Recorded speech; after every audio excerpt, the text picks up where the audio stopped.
Leadership isn't about titles or positions. It's not about being at the top of a hierarchy or controlling everything around you.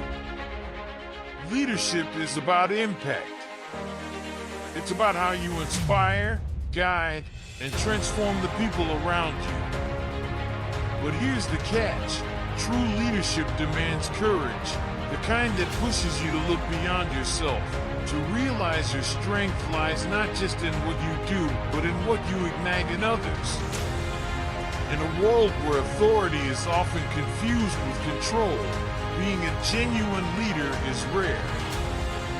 Because leading isn't just about commanding, it's about shouldering responsibilities, making tough calls, and maintaining discipline without crushing anyone's spirit. It's about balancing firmness with empathy, authority with flexibility. It's being the one who, even in chaos, keeps everyone on track, not through force, but through the trust you inspire. Think leadership's easy? Think again. It asks more of you than any other role. But it's also what delivers the greatest rewards, not just for you, but for everyone walking alongside you. Leadership starts in the heart. It's not about authority, barking orders, or controlling people. It's about the energy you carry, the strength you project, and how that ripples through those around you. When you lead, you become a source of inspiration. And you know what truly inspires? It's not perfection or some polished speech. It's showing up in the worst situations and fighting, persisting, moving forward. People don't need a leader who seems invincible. They need someone human, someone who finds strength even when the odds are stacked against them. True motivation comes when you lead by example, when your actions shout louder than your words. Sure, you can tell people to be resilient, but do they see that resilience in you? Are you willing to show your scars, not as marks of failure, but as proof of battles won?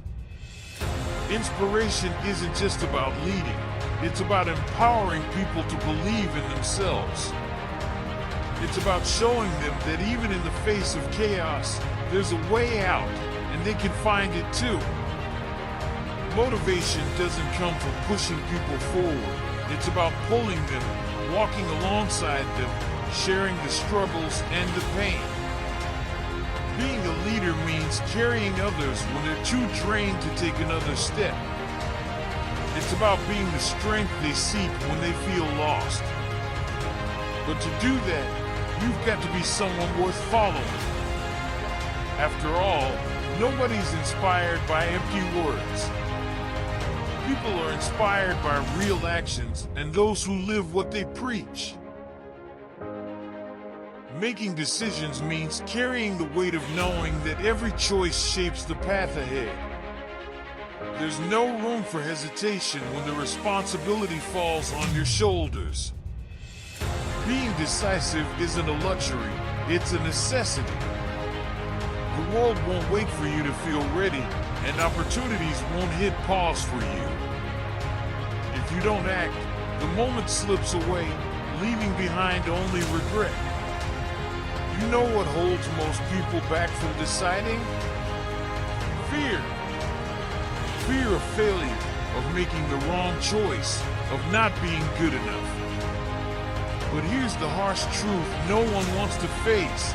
Indecision is the most costly mistake you can make.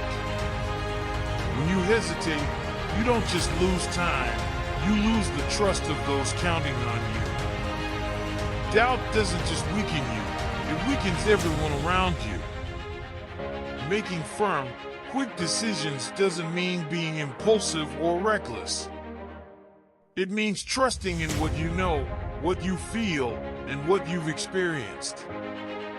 It's about being willing to make mistakes if necessary, but never letting fear paralyze you into inaction. Perfection isn't the goal, progress is. And when you act with confidence, even without all the answers, you inspire others to do the same. Being decisive isn't about always getting it right.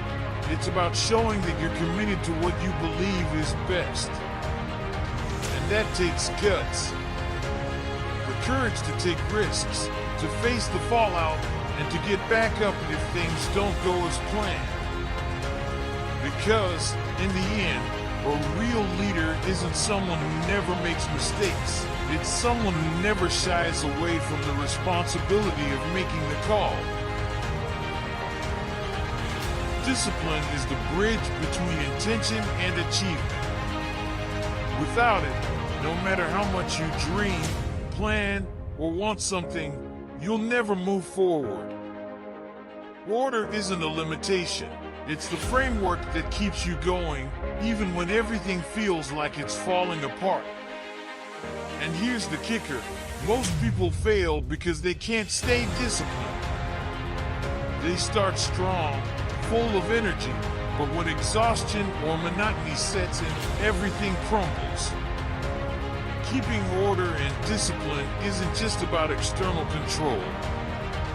It's about internal control. It's about resisting the urge to quit when no one's watching, avoiding shortcuts when things get tough. Real strength lies in doing what needs to be done, not because you feel like it, but because you're committed to it. And that strength doesn't just appear overnight. It's built in the small choices you make every day. As a leader, whether of others or yourself, your discipline sets the standard for everyone else. If you're chaotic, inconsistent, or unpredictable, how can you expect others to stay steady? Order begins with you. It's about setting priorities, staying focused, and sticking to your path no matter how hard it gets. But discipline doesn't mean being so rigid that you break. It's about balance. It's about being flexible enough to adapt, yet firm enough to never lose sight of your goals. Discipline isn't about perfection, it's about consistency. And once you get that, you'll realize order isn't a prison, it's the freedom to build something greater. True leadership doesn't start with authority, it starts with empathy. It's easy to claim you're a leader, but leading without understanding the people around you is like shouting commands into a void. People don't follow those who just give orders. They follow those who see them, understand them, and recognize their struggles and needs. That's what separates a boss from a leader, the ability to feel what others are going through and act on it. Empathy isn't a weakness. It's not about fixing everyone's problems or carrying their burdens for them. It's about acknowledging that sometimes people just need to be seen, to know they're not alone. When you lead with empathy, you create an environment where people aren't afraid to fail because they know you're not there to judge them, but to help them rise again. But empathy demands that you're present. It's not enough to talk about caring and then ignore your team's struggles. You've got to listen, observe, and put yourself in their shoes. At the same time, you need to strike a balance. Be firm when necessary, but never rigid. Understanding doesn't erase accountability, it strengthens it. How can you expect people to trust you or follow you if they don't feel you care? Trust doesn't come from brute strength. It's built on the bonds you form with those you lead. And when you learn to lead with empathy, people don't just follow your orders, they follow you. Because deep down, they know you get what it means to be in the fight. Confidence isn't something you claim, it's something you prove. People don't follow empty words or get inspired by good intentions. They want to see action, to feel the certainty of someone who knows what they're doing.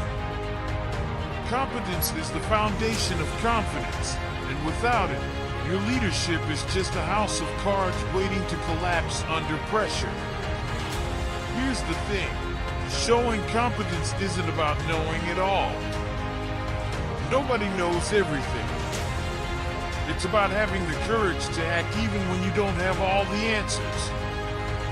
It's about finding solutions, learning along the way, and showing you're committed to seeing things through.